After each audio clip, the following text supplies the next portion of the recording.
c'est quand même compliqué à mettre en place, quoi. On vous a pas pris pour un fou? Je pense que oui, mais bon, c'est pas grave. Un grain de folie qui a su séduire. Une première tranche de 17 villas, toutes en bois, est en cours de construction. C'est l'idéal, puisqu'on n'a pas besoin de ranger d'autres machines. Si on est dans un garage commun, on doit toujours ranger les machines, on doit faire attention. Ici, je sors ma machine, j'avance sur la piste et je peux partir tout de suite. À quelle heure que je veux, n'importe quand. Ça dépend du temps, naturellement. C'est la liberté. C'est la liberté quasi totale. La campagne nous plaît, ça nous attire pour toutes sortes de raisons, sa tranquillité, ses espaces, pouvoir se faire les balades à pied, en vélo, comme on veut, et survoler la campagne en ULM, c'est pour nous, c'est le paradis. C'est toujours amusant pour montrer ça, et le domaine aussi, la tranquillité, les environs, allez, c'est beau. Hein. C'est tout. C'est parfait.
Et attachez vos ceintures, on part à présent visiter un village pas comme les autres, un village aéronautique à Verchoc, près du Touquet. Oui, une résidence consacrée aux passionnés d'aviation. Vous pouvez atterrir au bout de la rue et même dormir sous le même toit que votre aéronef. Valérie Dermercédian et Johan Malka.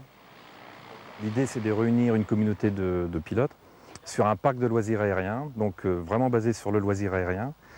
Et ensuite d'amener aussi quand même un maximum de services puisqu'on amène la famille. C'est-à-dire qu'au niveau des services, on a un restaurant sur le site, ou plus tard il y aura une piscine. On fait en sorte que tous les entretiens soient faits par le syndic de copropriété.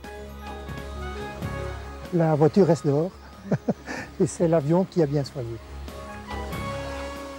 Et le samedi matin, on se réveille et on dit, voilà, je peux prendre l'avion de suite, sans demander, sans autorisation, sans papier, sans rien du tout. Je pars et hop, on a déjà goûté l'air le matin. J'aime beaucoup le village, toutes les personnes ici. C'est une grande famille. Je viens de temps en temps, 2 fois par mois, on verra pour voler avec l'autogire. Bien sûr, c'est le paradis ici. Et c'est à bord d'un drôle d'engin que je rejoins ce village. C'est un truc de fou! Non! Ça y est? J'ai jamais vécu un truc pareil. Ça va très vite. Ça va très très vite. Oui. Ça fait pas peur du tout, mais c'est une sensation incroyable. Ah, c'est bien. C'est tout juste au décollage. Vous êtes bien assis? Je suis très bien assise. C'est absolument incroyable la vue que l'on a d'ici. Je survole ces paysages en autogire, une sorte d'hélicoptère plutôt curieux, piloté par Paul Winday. Alors on vole à quelle altitude à peu près, Paul? Maintenant on vole à peu près à 150 mètres. Et la hauteur maximale? On peut survoler les Alpes. Bon, on va pas le faire aujourd'hui. Hein. Non. Ah, c'est extraordinaire, Paul, merci. Hein. Ah, c'est un plaisir. Ouais, je sens que ça vous fait plaisir de partager. Tout à fait. C'est le plaisir d'être en vol, en sécurité, et regarder ensemble, découvrir le paysage, et découvrir les fermes, les voitures. Au sol, c'est des petites miniatures. Alors c'est très surprenant cet engin parce qu'on ne sent presque pas l'habitacle, simplement une sensation, j'imagine, d'apesanteur un peu, voilà. Et c'est vrai qu'on laisse toutes les pensées au sol, ce qui s'appelle sûrement prendre un peu de hauteur. Tout à fait, tout à fait.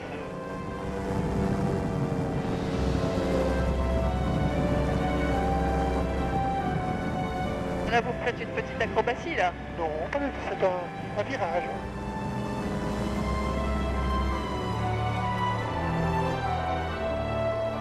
Paul, on est bien là dans votre engin, vous êtes sûr? Je risque rien? Non, on ne risque rien du tout, même si le moteur tombe en panne. On continue à voler, on attend. Parce que là vous avez coupé le moteur par exemple? Oui. Donc Paul vient de couper le moteur. Pas peur. Non, la machine continue à voler. Et vous pouvez vous poser sans remettre le moteur? Exactement. Tout en douceur. Oui. J'atterris dans l'un des 6 villages aéronautiques de France. Un lieu de vie totalement dédié à l'aérien.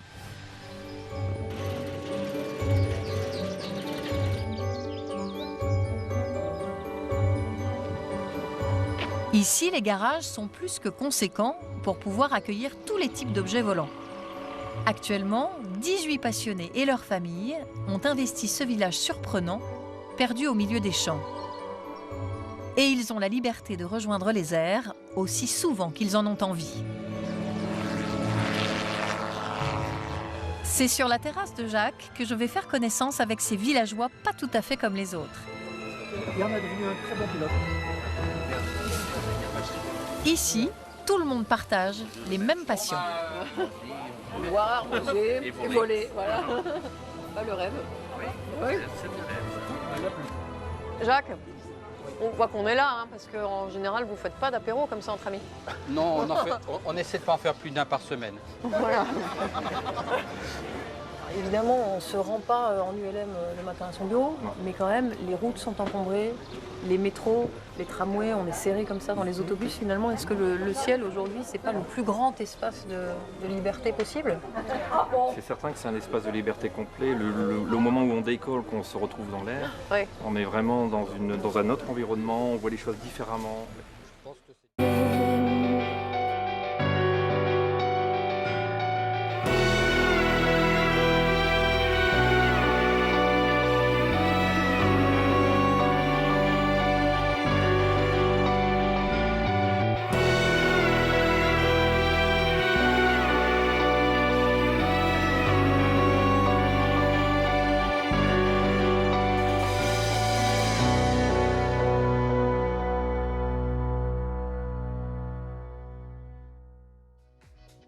Bonjour Christine, bonjour à tous. Ce matin, nous sommes à Verchoc. Dans ce village se trouve un village aéronautique avec différents propriétaires d'ULM qui viennent ici pour leur passion. Et puisqu'on est à 35 km du Touquet, bah moi, je décolle et je pars en balade ce matin dans l'émission. C'est parti. Ah non, c'est pas possible. Comment ça, non? Non, faut un brevet, non. On va négocier, je vous retrouve tout à l'heure, ça va s'arranger. À tout à l'heure. En anglais, hello Alistair, how are you?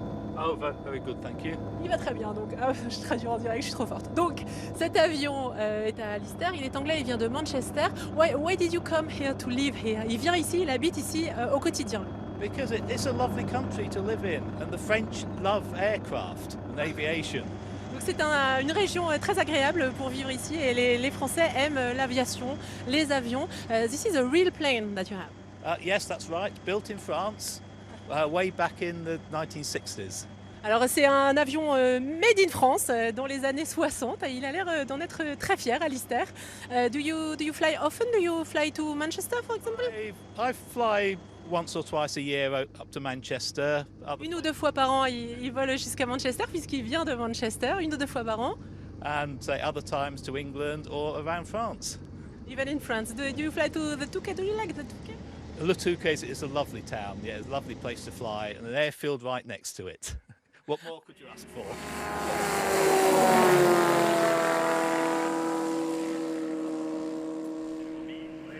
pourquoi? Parce que parfois on aime aussi cette ambiance, même si on n'est pas pilote.